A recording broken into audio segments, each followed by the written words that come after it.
चंद्रयान-3 हो सकता है जिंदा। विक्रम लैंडर और प्रज्ञान रोवर से साधा जा सकता है संपर्क। जी हाँ, बिल्कुल ठीक सुना आपने। चंद्रयान-3 से फिर से संपर्क साधा जा सकता है। दरअसल चंद्रयान-3 मिशन की कामयाबी के बाद उसे स्लीप मोड में डाल दिया गया था। शिव शक्ति पॉइंट पर एक बार फिर सुबह हुई, जिसके बाद लगातार वैज्ञानिक विक्रम लैंडर और प्रज्ञान रोवर को जगाने की कोशिश कर रहे हैं, लेकिन संपर्क स्थापित नहीं हो रहा। इसरो के साइंटिस्ट लगातार प्रयास कर रहे हैं। भारत ने अगस्त में चंद्रयान-3 मिशन में कामयाबी हासिल की थी। चंद्रयान-3 से जुड़े जितने भी लक्ष्य थे वो पूरे हो गए।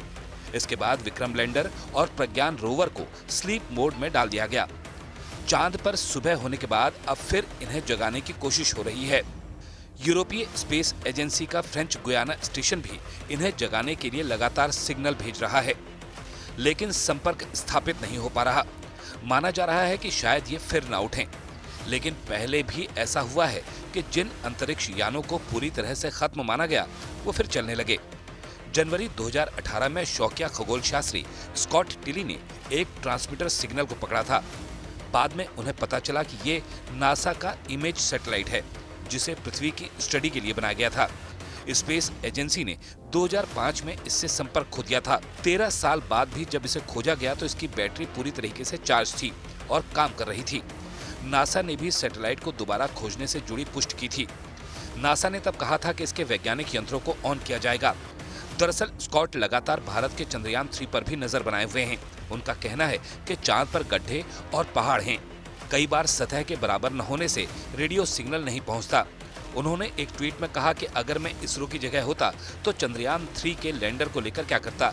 मैं अगले चंद्र दिवस तक सिग्नल भेजता रहता, चंद्र रात्रि के बाद सुबह फिर सिग्नल भेजता।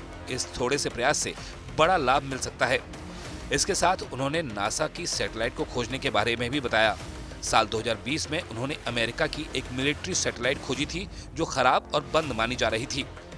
अब आपको बताते हैं कि आखिर चंद्रयान को हुआ क्या है। पृथ्वी अपनी धुरी पर घूमती है, इस वजह से दिन और रात जल्दी आते हैं, लेकिन चांद पर ऐसा नहीं होता। चांद अपनी धुरी पर नहीं घूमता, बल्कि सिर्फ पृथ्वी का चक्कर लगाता है।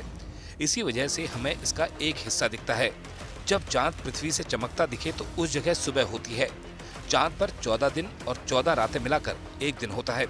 सुबह के समय वहां का तापमान 100 डिग्री सेल्सियस से ज्यादा गर्म होता है, वहीं रात में तापमान -200 डिग्री से नीचे चला जाता है।